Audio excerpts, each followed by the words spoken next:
नमस्कार दोस्तों, मेरा नाम सौरभ है और आज हम ब्लेंडर की एक अगली क्लास के लिए चलते हैं। पिछली क्लास में मतलब चैप्टर 1 में हमने समझा था कि हम tweak, select box, select circle, select lasso से किस तरीके से हम ऑब्जेक्ट को सेलेक्ट कर सकते हैं। ठीक है, अब हम समझेंगे कर्सर। इसका नेक्स्ट टूल है मैनिपुलेशन टूल कर्सर। कर्सर पर हम क्लिक करेंगे। देखिए अभी क्या है, कर्सर हमारे मैश के साथ में हमें दिख रहा है, ये एक राउंड पॉइंट है, ये हो गया हमारा कर्सर। अभी मैं कहीं क्लिक करता हूँ अपने व्यू पोर्ट में, कहीं भी किसी भी जगह क्लिक करूँगा तो देखिए वो कर्सर वहाँ से हटके जहाँ मैंने क्लिक किया वहाँ आ गया, यहाँ क्लिक किया यहाँ आ गया, यहाँ क्लिक किया यहाँ आ गया। कहने का मतलब है जहाँ मेरा कर्सर होगा उस पोजीशन पर हमें कोई ऑब्जेक्ट अगर रखना है, कोई ऑब्जेक्ट मॉडिफाई करना है, कोई ऑब्जेक्ट क्रिएट करना है तो हम वहाँ से कर सकते हैं। फॉर एग्जांपल मैं शिफ्ट ए प्रेस करता हूँ। अभी समझाने के लिए मैंने मैश में क्यूब ओपन किया, ये देखिए क्यूब आ गया। मैंने यहाँ क्लिक किया, ये मेरा कर्सर पॉइंट है। कहने का मतलब आपके व्यू पोर्ट के अंदर जहाँ भी कर्सर पॉइंट होगा, आपका जो ऑब्जेक्ट होगा वहाँ से ही वो बनना शुरू होगा। शिफ्ट ए प्रेस किया, हमने यहाँ सर्कल ड्रॉ किया है, सर्कल बनाया, देखिए सर्कल आ गया है यहाँ पे।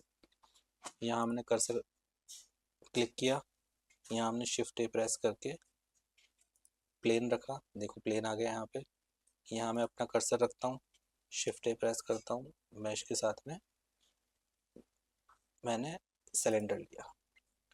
तो आप समझ गए होंगे कि जहाँ भी मेरा कर्सर पॉइंट होगा, मेरा ऑब्जेक्ट क्यूब हो गया, सिलेंडर हो गया, जो भी कुछ है मैश में, वो सब हमारा कर्सर के साथ ही अटैच होकर आएगा।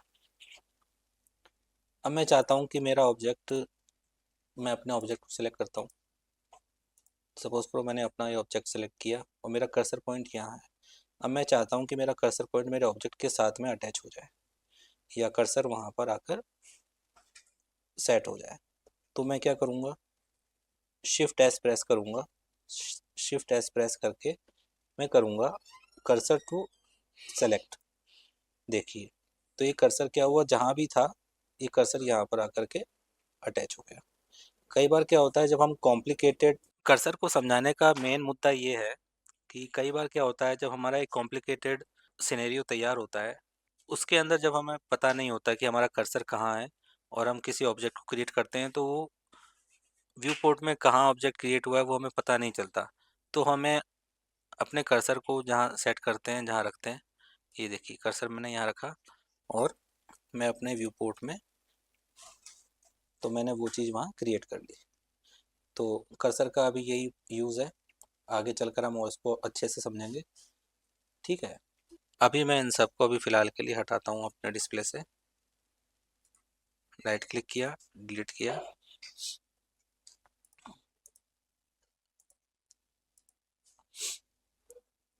ठीक है, अभी हम समझेंगे मूव टूल।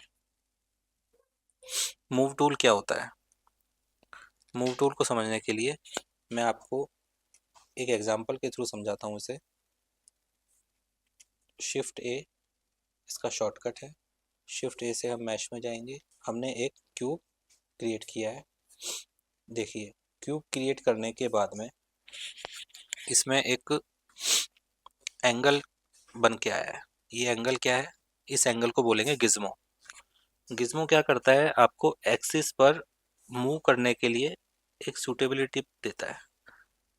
देखिए मैं इसको जी एक्सिस में लेके जाता हूँ, ये जी एक्सिस में जाता है और मैं इसे एक्स एक्सिस में मूव करता हूँ तो ये एक्स एक्सिस में मूव होता है। हमारे गिज्मो का काम क्या है, मूव टूल का काम क्या है कि हम इसको किसी भी एक्सिस पे रोटेट या मूव कर सकते हैं। रोटेट करने के लिए रोटेट टूल का यूज़ होगा और मूव करने के लिए गिज्मो टूल का यूज़ करेंगे। ठीक है, अच्छा कई बार क्या होता है हमारी स्क्रीन पर ये गिज्मो हाइड हो जाता है। हाइड हो जाता है इन द सेंस, ये देखिए कई बार इस तरह से हमारी पोजीशन रहती है, हम मूव टू सेलेक्ट भी करेंगे तो हमारे पास में मूव टूल का हैंडल गिज्मो आएगा नहीं। करना क्या है, हमें यहाँ ऊपर जाना है, टॉप राइट में जाना है हमें, और यहाँ पर शो गिज्मो पर क्लिक करेंगे। शो गिज्मो पर क्लिक करते ही इसके हैंडल्स बन के आ जाएंगे। अब हम इसमें समझते कैसे हैं कि ये एक्सिस कौन सा है। देखिए, जो ब्लू एरो है ये हमें जी एक्सिस के लिए बताता है। इसमें जो ग्रीन एरो है हैंडल, ये हमें वाई एक्सिस को दिखाता है, और रेड वाला रेड एक्सिस को दिखाता है। ये हम यहाँ ऊपर टॉप में देख सकते हैं। जो ब्लू है वो जेड जी एक्सिस है, जो ग्रीन है वो वाई एक्सिस है, और रेड एक्स एक्सिस में आता है। तो हमें भी इसी तरह से मालूम चलेगा कि कौन सा एक्सिस किस डायरेक्शन में मूव हो रहा है। ठीक है, यहाँ से इसको ऑफ कर सकते हैं, सॉरी यहाँ से इसको ऑफ कर सकते हैं, और यहाँ से इसको फिर से ऑन कर सकते हैं। अब जैसे मैं चाहता हूँ कि मेरा डायरेक्शन वाई एक्सिस में रहे, तो मैंने इसको वाई एक्सिस में मूव किया। अब मैं चाहता हूँ कि ये किसी भी डायरेक्शन में मूव, अब हम चाहते हैं ना इसको कि ना ये एक्स में हो, ना ये जी में एक्सिस में, ना ये जी एक्सिस में मूव करे। हम इसको अपने एनवायरनमेंट में कहीं भी इसको मूव करना चाहते हैं, तो हम जी प्रेस करेंगे और इसे कहीं भी एनवायरनमेंट में अपने मूव कर सकते हैं। ये देखिए, जी में मैं इसे यहाँ रखता हूँ, तो ये अपने एक्सिस को छोड़कर एनवायरनमेंट में मूव हो गया है। अब मैं चाहता हूँ कि ये एक्सिस में भी मूव हो, और ये देखिए मैंने, अब मैं इसको वाई एक्सिस में चाहता हूँ, तो मैं एक सिंगल वाई प्रेस करूँगा तो ये वहाँ से वाई में मूव करेगा। मैं चाहता हूँ ये एक्स में मूव हो, तो मैंने एक्स प्रेस किया सिंपली, तो ये एक्स में मूव हुआ। ये देखिए, मैं जी प्रेस करता हूँ, ये अपने एनवायरनमेंट में मूव हो रहा है। अब मैं चाहता हूँ कि ये एक्स एनवायरनमेंट में एक्स एक्सिस में मूव हो, तो मैं एक्स प्रेस करता हूँ, ये एक्स एक्सिस में इसकी मूवमेंट हो रही है। तो इस तरीके से भी हम अपने ऑब्जेक्ट को मूव कर सकते हैं। अब जैसे जैसे हम आगे प्रोजेक्ट पे काम करेंगे, किसी ऑब्जेक्ट को बनाएंगे, तो हम एक्सिस को और अच्छे से समझेंगे। यहाँ पर आपको एक्सिस समझ में आ गया होगा वैसे, क्योंकि देखिए मैं समझाता हूँ आपको। इसमें जैसे जी एक्सिस है, ये हमारा जी हैंडल हो गया। इसको आप प्रैक्टिस करिएगा, तो प्रैक्टिस करने के बाद आपको ये अच्छे से समझ में आएगा। वाई एक्सिस में हमने इस तरह से मूव किया, हमने अपने माउस के लेफ्ट क्लिक को ऑन रखा है, ये हमने अपना एक्स एक्सिस पे मूव किया है। वही सेम माउस का लेफ्ट क्लिक करेंगे और उसको प्रेस करके हम इसको मूव कर सकते हैं। ठीक है, ये आपको समझ में आ गया होगा। और अगर आपको किसी भी डायरेक्शन में इसे मूव करना है, तो ये जी प्रेस करके हम इसको किसी भी डायरेक्शन में मूव कर सकते हैं।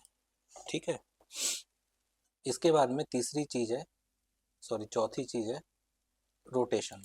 रोटेशन पे हम क्लिक करते हैं, तो ये देखिए, अच्छा इसमें सबसे पहले मैं आपको समझाता हूँ कि जब हमें व्यू पोर्ट को चेंज करना होता है, तो हम मिडिल क्लिक को क्लिक करते हैं, मिडिल व्हील को, जो माउस का मिडिल व्हील है, मिडिल क्लिक को क्लिक करके इसे हम मूव कर सकते हैं किसी भी डायरेक्शन में। आप देखिए ये मूव हो रहा है, ये हमने ऐसे रखा।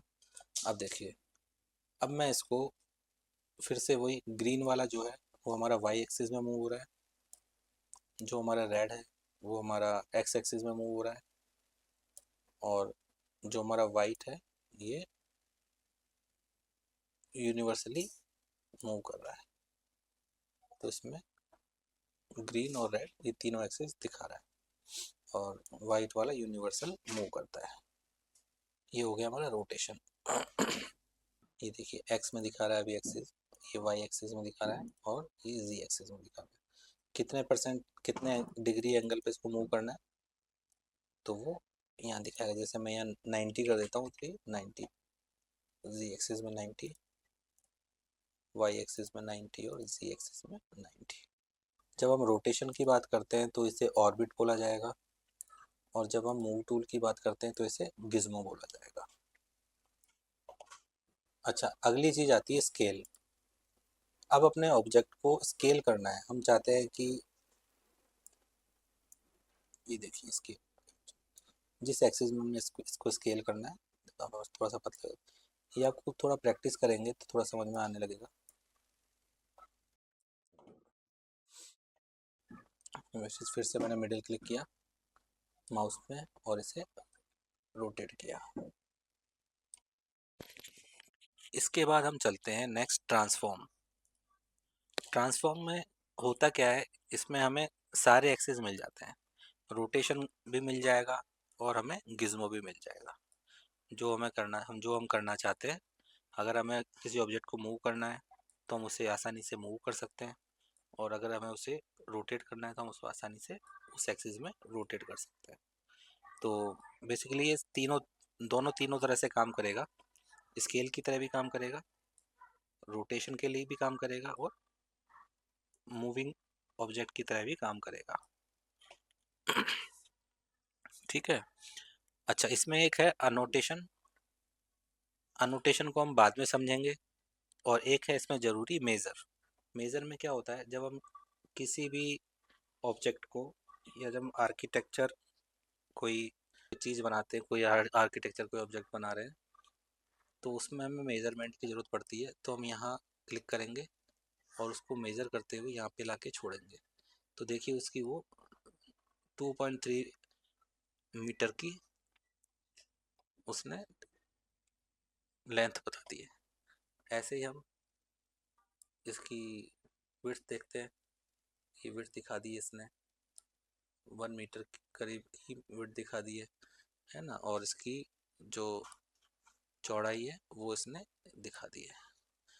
तो जब कभी हम मेजरमेंट के साथ काम करेंगे तब हमें इसकी मेजरमेंट के टूल की ज़रूरत पड़ेगी। और बाकी ये दो चीज़ें हम आपको बाद में समझाएंगे। तो दोस्तों, आज तो आपको इतना कुछ समझ में आया होगा। इसमें अगर आपको और प्रैक्टिस करने के बाद अगर लगता है कि वो चीज़ हो नहीं रही है आपसे, तो आप मुझे कमेंट बॉक्स में लिख कर दे सकते हैं। और एक बार आप प्रैक्टिस करिए इसकी, और इसको समझिए, और इसके यूज़र फ्रेंडली हो जाइए।